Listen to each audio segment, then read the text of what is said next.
Assalamualaikum warahmatullahi wabarakatuh. Perkenalkan nama saya Syarifah Nazwa Safira dengan NIM 2511024311014. Di sini pada kesempatan kali ini saya akan mempresentasikan tentang makalah pengantar bisnis yang mencangkup konsep bisnis, etika bisnis, bisnis global, kepemilikan bisnis, manajemen, faktor produksi, manajemen kualitas, pengelolaan keuangan, informasi digital, serta bisnis Islam. Lanjut, latar belakang. Bisnis merupakan bagian yang tidak dapat dipisahkan dari kehidupan masyarakat. Hampir seluruh kebutuhan manusia dipenuhi melalui bisnis. Melalui aktivitas bisnis, mulai dari makanan, pakaian, transportasi hingga teknologi. Seiring perkembangan zaman, dunia bisnis mengalami perubahan yang sangat cepat akibat kemajuan teknologi, globalisasi, dan meningkatnya persaingan. Oleh karena itu, pemahaman mengenai dasar-dasar bisnis menjadi sangat penting agar suatu usaha dapat berkembang secara efektif, efisien, dan juga bertanggung jawab. Lanjut, rumusan masalahnya, lalu kita lanjut ke pengertian dan konsep bisnis. Pengertian dan konsep bisnis. Bisnis adalah kegiatan yang dilakukan oleh individu maupun organisasi untuk menghasilkan dan menjual barang atau jasa. Nah, dengan tujuannya itu untuk memperoleh keuntungan. Namun tujuan bisnis tidak hanya sebatas mencari atau mendapatkan laba. Bisnis juga berperan dalam memenuhi kebutuhan masyarakat, menciptakan lapangan kerja, serta mendorong pertumbuhan ekonomi di suatu negara. Dalam menjalankan bisnis, terdapat beberapa aktivitas utama, yaitu produksi, distribusi, dan juga penjualan. Produksi itu produksi itu merupakan proses proses menciptakan barang atau jasa. Sedangkan distribusi adalah kegiatan menyalurkan produk kepada konsumen. Sedangkan penjualan merupakan proses menawarkan produk agar dapat dibeli oleh konsumen.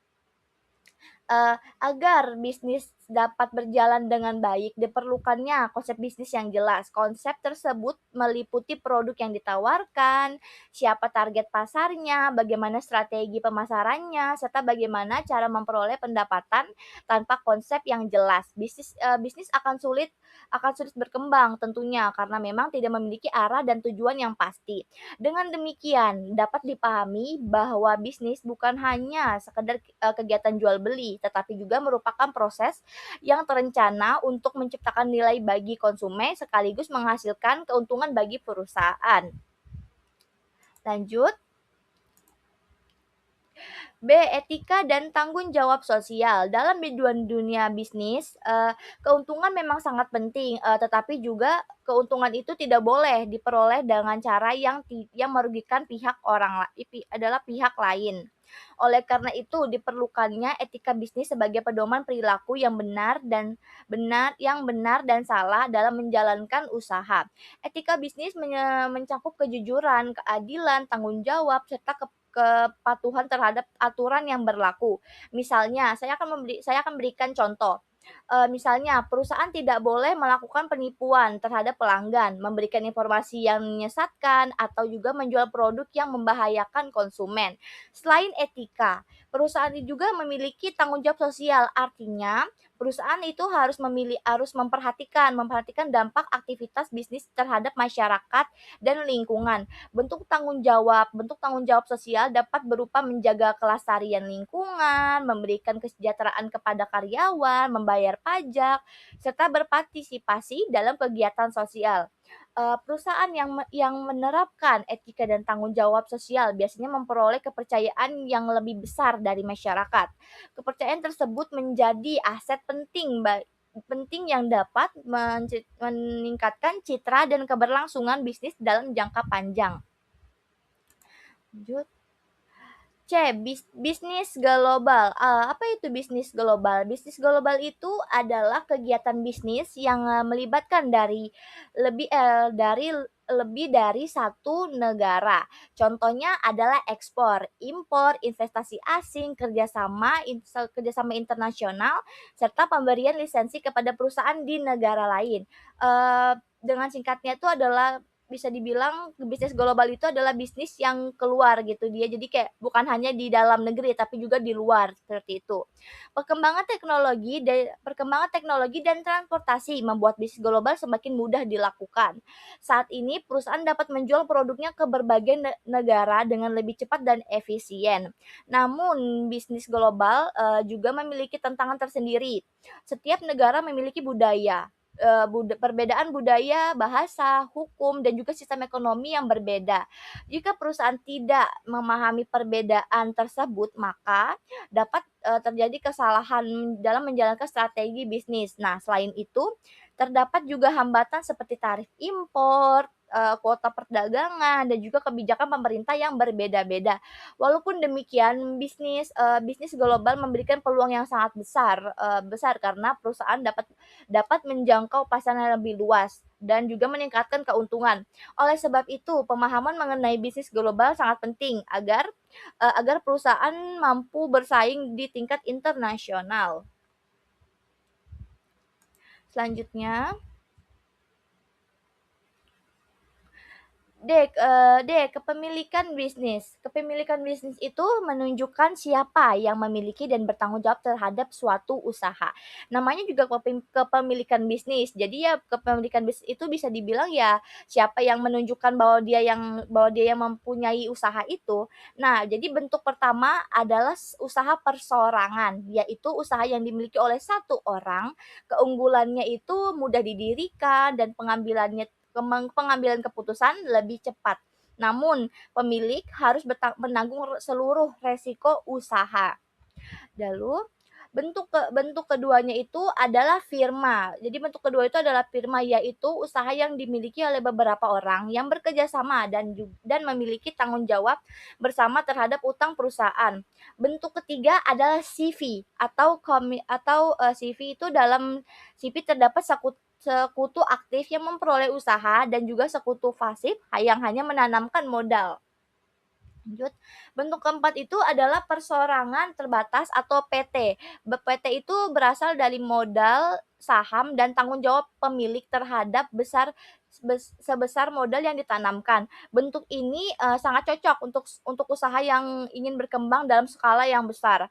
Bentuk terakhir adalah koperasi. Koperasi itu berlandaskan asa kekeluargaan dan juga bertujuan untuk meningkatkan kesejahteraan anggotanya. Keuntungan koperasi dapat dibagikan dalam bentuk sisa hasil usaha atau HSHU.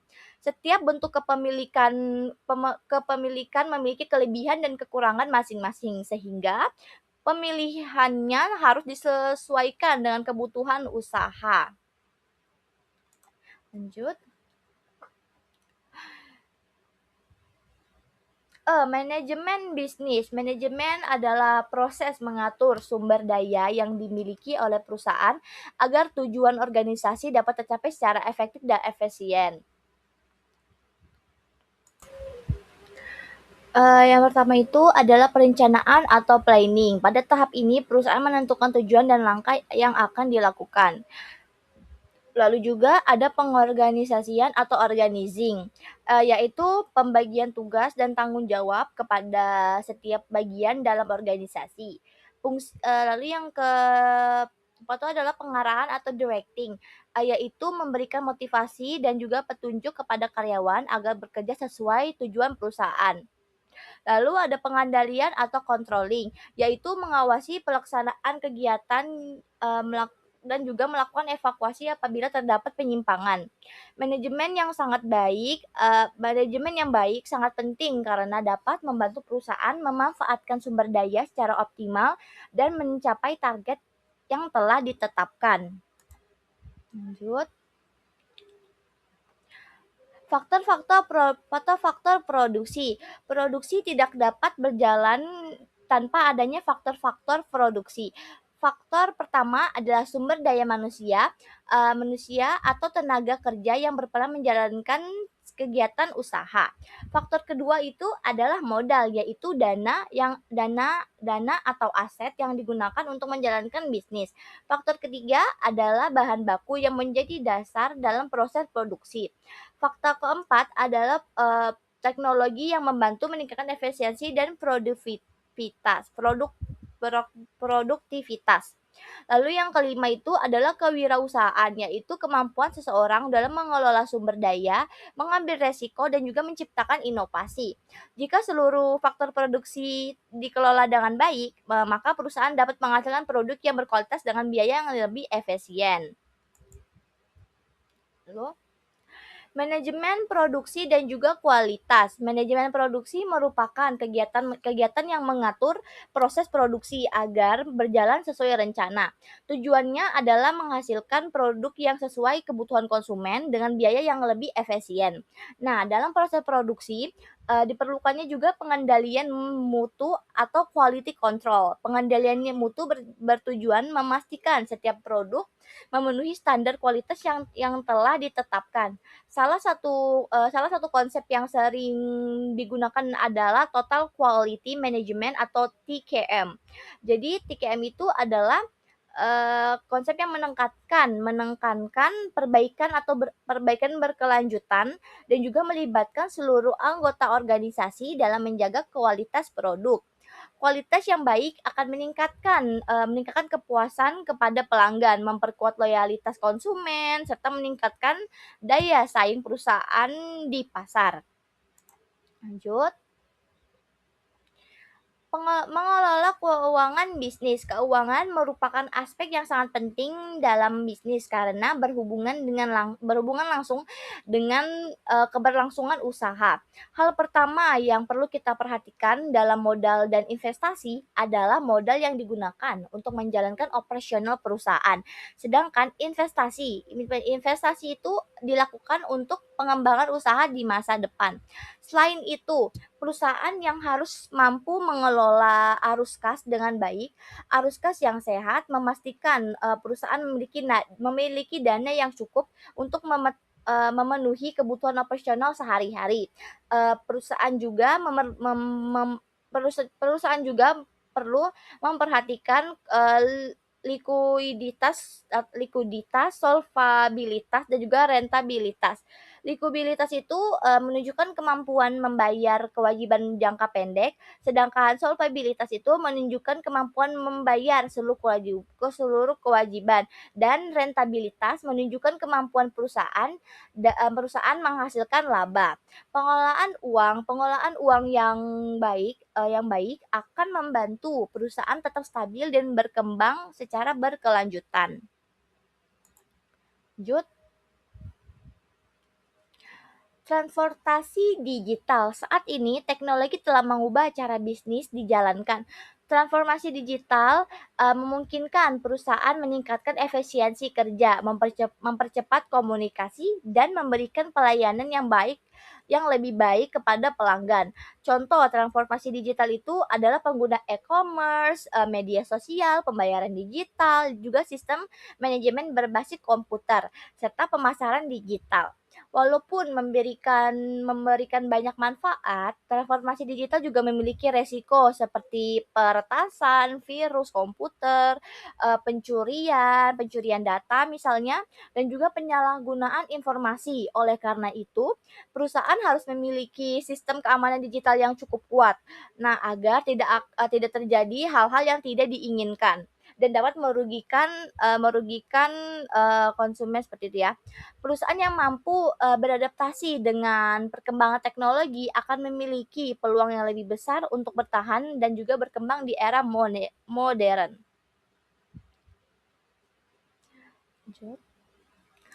Selanjutnya ada bisnis Islam. Bisnis Islam adalah kegiatan usaha yang dilakukan sesuai dengan prinsip-prinsip syariat Islam. Dalam bisnis Islam, keuntungan tetap penting, tetapi harus diperoleh dengan cara yang halal dan juga sesuai dengan aturan agama. Nilai-nilai utama dalam bisnis adalah kejujuran, amanah, keadilan, dan juga tanggung jawab. Selain itu, Bisnis Islam menghindari namanya riba, penipuan, perjudian, dan segala bentuk transaksi yang merugikan pihak lain. Tujuan bisnis Islam tidak hanya memperoleh keuntungan duniawi, tetapi juga mendapatkan keberkahan serta memberikan manfaat bagi masyarakat. Dengan menerapkan prinsip-prinsip tersebut, bisnis-bisnis dapat berjalan secara adil dan menciptakan kesejahteraan bersama. Kesimpulannya adalah berdasarkan pembahasan yang telah kita paparkan, dapat disimpulkan bahwa, bisnis merupakan kegiatan ekonomi yang bertujuan menghasilkan keuntungan melalui penyediaan barang dan jasa. Keberhasilan bisnis juga, dipengaruhi oleh manajemen yang baik, terus juga pengelolaan keuangan yang tepat, kualitas produk yang terjaga, penerapan etika bisnis, serta kemampuan beradaptasi terhadap perkembangan teknologi globalisasi. Selain itu, bisnis harus dilakukan dengan tanggung jawab sosial dan juga nilai moral yang tinggi agar dapat memberikan manfaat bagi masyarakat sekaligus mencapai keberhasilan yang berkelanjutan. Sekian presentasi dari saya. Terima kasih atas perhatiannya. Apabila terdapat kekurangan, saya mohon maaf. Wassalamualaikum warahmatullahi wabarakatuh.